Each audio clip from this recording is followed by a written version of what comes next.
Good morning and welcome back to my channel. Today I do have a few updates for you regarding my cut.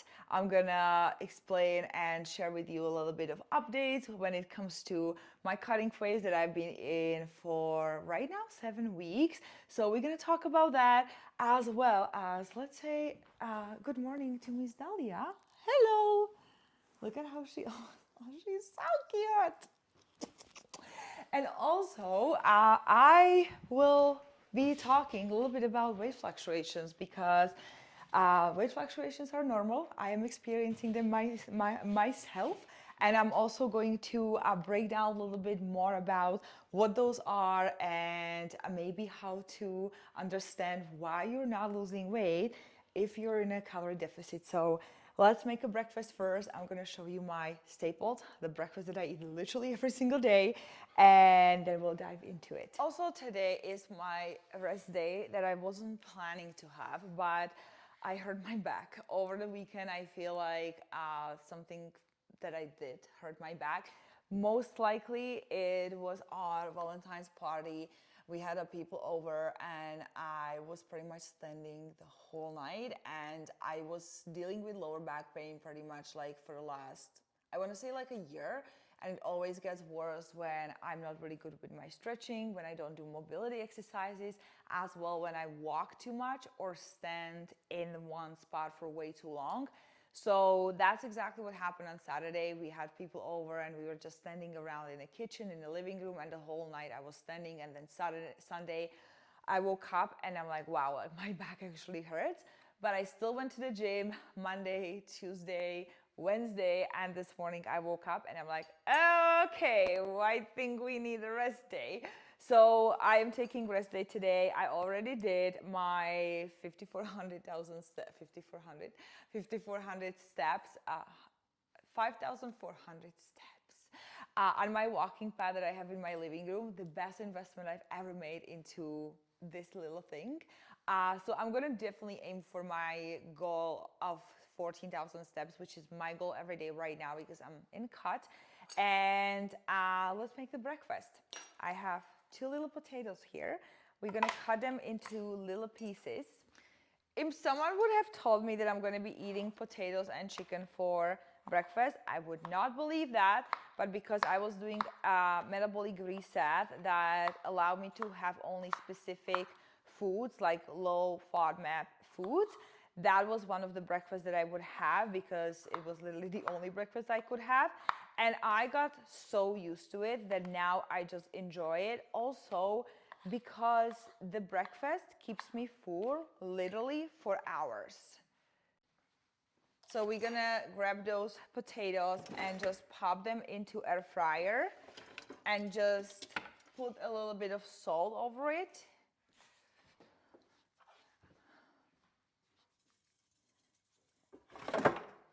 And then we just air fry it for about 15 minutes, and then we're gonna add the chicken to it. So we're having chicken, potatoes, a little bit of hummus, and some avocado. I am telling you, my staple breakfast used to be protein pancakes and or oatmeal every single day for the last like 7 years. And after the metabolic reset that I did, I just got used to eating this breakfast, and I love it because it keeps me full. Literally, I have breakfast around like 9 o'clock, and then my second meal is at 2. After having breakfast like protein pancakes, Kodiak, or even like the oatmeal with protein, I would be so snacky and I would be craving food within like an hour after eating. So I love it. Give it a try. Also for my chicken, I always marinate my chicken in Greek yogurt. If you haven't tried, again, I'm giving you so many good tips, but you're gonna absolutely love that. So you marinate your chicken into a Greek yogurt. So I'm using usually this one from Costco. Greek yogurt and either mustard, salt, and pepper, or I have this seasoning that I'm gonna show you. It's a mango chipotle spice, and it's delicious, and that's what I'm marinating my chicken with right now, this mango chipotle. So I have it marinated in the little big container there, and I always make my chicken fresh, so I just pop it in the air fryer in like 7 minutes when the potatoes are a little bit cooked. It takes less time to cook the chicken than the potatoes. And yeah, then I'm gonna show you the final result. Okay, chicken is done too. Let me show you. No, it's not nothing really special. 150 grams of cooked potatoes, and now we have the chicken, which I'm not sure about how much, probably like 120, 140, my guess. We will log everything in my fitness pal because we are tracking. You have to track food, guys, if you want to see results. 149, so let's say 150. Now we do have avocado, half avocado, which is going to be like 75 grams, my guess. Oh, yeah, about 78. You see, I'm such a great guesser. And we're gonna do a 50 grams of this red pepper hummus. 30, 42. Okay. So now I'm going to eat my brekkie. I'm going to respond to some emails, clients' messages, and I'll see you after.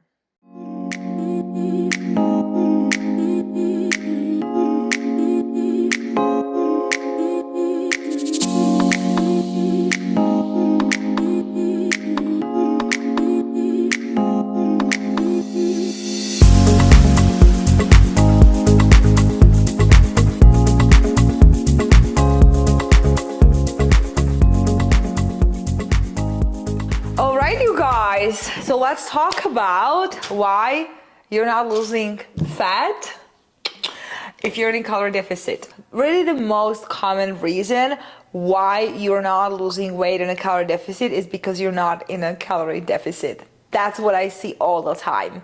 And it comes down to irregular tracking or mistakes when it comes to tracking food. A lot of people think that they're eating less food than they are eating in reality, and that's why they're not losing weight and feel super frustrated. There's a lot of hidden calories that people don't really pay too much attention to. Those hidden calories could be detrimental to your fat loss.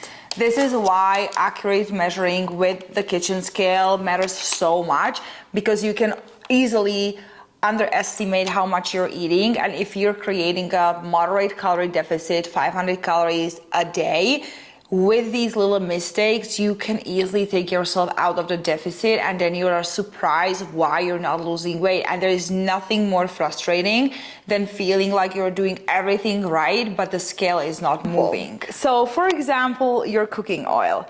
When you are making your morning eggs, instead of pouring olive oil into a pan, use avocado spray, because spraying your pan with this, just like it's gonna be probably like 10 to 15 calories, versus if you actually pour oil from the bottle, you can easily pour 100 to 200 extra calories without even realizing that. And the thing is that you don't really taste it in the food, so you're under the impression of like, I'm eating healthy. But this could be easily the reason why you're not losing fat.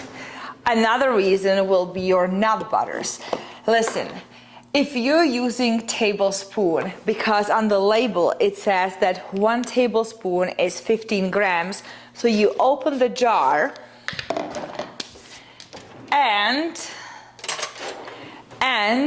you use tablespoon. Let me just show you how much it actually is. And if you track it in your MyFitnessPal as 1 tablespoon, here is what happens. 1 tablespoon of this almond butter is 15 grams and 100 calories. I put the jar on the scale. Now we take out 1 tablespoon. We have a 0 on the scale. 1 tablespoon.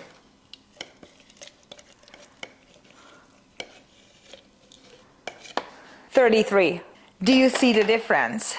So do you see the difference now with being able to measure your portions on the scale and know exactly that you're actually eating 15 grams versus just scooping it out with the tablespoon and doubling up your servings? So right there, you literally ate 100 calories more than you thought. In the oil, another 100. So now we are 200 calories above what we think that we actually eat. Restaurant meals is another big one, because a lot of times, even when you go there with the best intentions and you're like, I'm gonna order salad, you don't even know what they put in the dressings, how much dressing they're putting on the salad.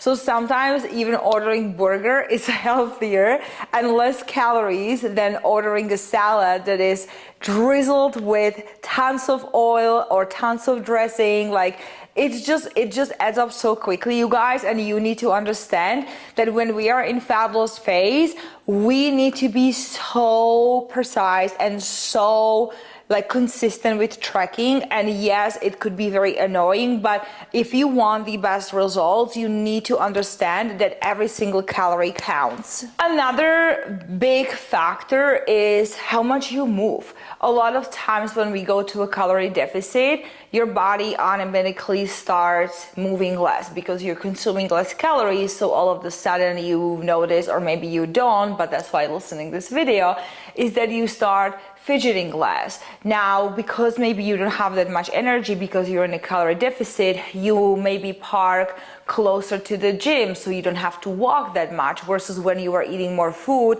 you didn't mind to take those extra steps.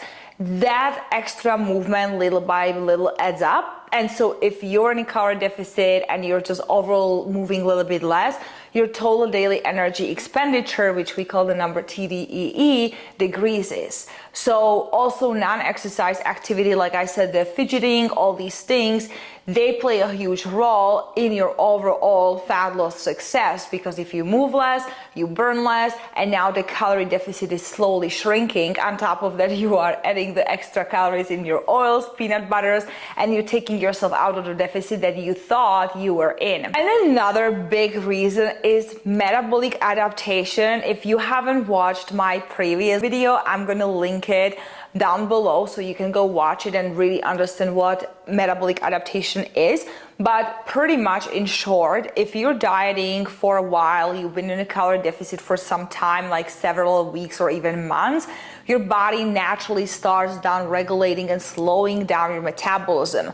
So that's why a lot of people feel like at the beginning of the cut, they're losing weight, they feel great, and the weight is just dropping every single week. But then deeper into a deficit they are, slower the progress looks like. And now all of a sudden, when you used to lose a pound a week, now you're losing only half pound, or now you're losing only pound every 2 weeks. That's because your metabolism is slowly slowing down. And very often the answer is not to cut down more food and increase activity and load up your schedule with cardio. The answer is sometimes just to do a diet break or refeed. Refeed is when you up your mainly carbohydrates for 1 or 2 days, which gives your body more energy, replenish your glycogen in your muscles. It just gives you like this short 1 to 2 days break from being in a deep deficit. And typically after the refeed, you feel like, oh, I have more energy, I go to the gym, I feel great, I'm feeling like I'm more strong, like I'm just feeling refreshed. But if you are deeper into a deficit for months, something like a diet break, which is usually a week or 2 of you eating at your maintenance calories, could be really beneficial, because it could be also good for not just physically you feel better, because if you're deep into the deficit, if you've done it before, you probably know how that feels, how tired we sometimes feel. We have increased hunger, cravings, maybe our sleep is not the best. So you know how that feels. And the diet break really gives you a week or 2 of eating at your maintenance calories, where you feel like you feel so much better, refreshed, more energy, just overall your hunger regulates, your cravings are not there anymore, or at least they're like better, so you don't feel like you want to go to the kitchen and always eat the whole pantry. So diet break is really good tool. A lot of people feel like if I'm doing a diet break, it means that I'm eating a week or two at my maintenance, so I'm not going to lose weight. Yes, you're not. You're supposed to maintain, but long run, this is like really good strategy for you to be able to lose a huge amount of weight without burning out or having like episodes of binging because you've been cutting for so long. So allow yourself to have the week or two of eating at your maintenance, like every maybe 6 or 8 or 12 weeks. Every single one of my clients are very different. Some people are okay to do a cut straight 12 weeks and then we do diet break. Some clients needs mental and physical booster every 6 weeks. So maybe every 6 weeks we do like a week of maintenance and then they go back to fat loss phase. And trust me, long term, you're going to see amazing results and feel like fat loss is so much more sustainable than going for months and months in deficit, which ultimately also gonna it's going to backfire and you're gonna run into issue like hitting a deep plateau and just feeling like you're completely stuck.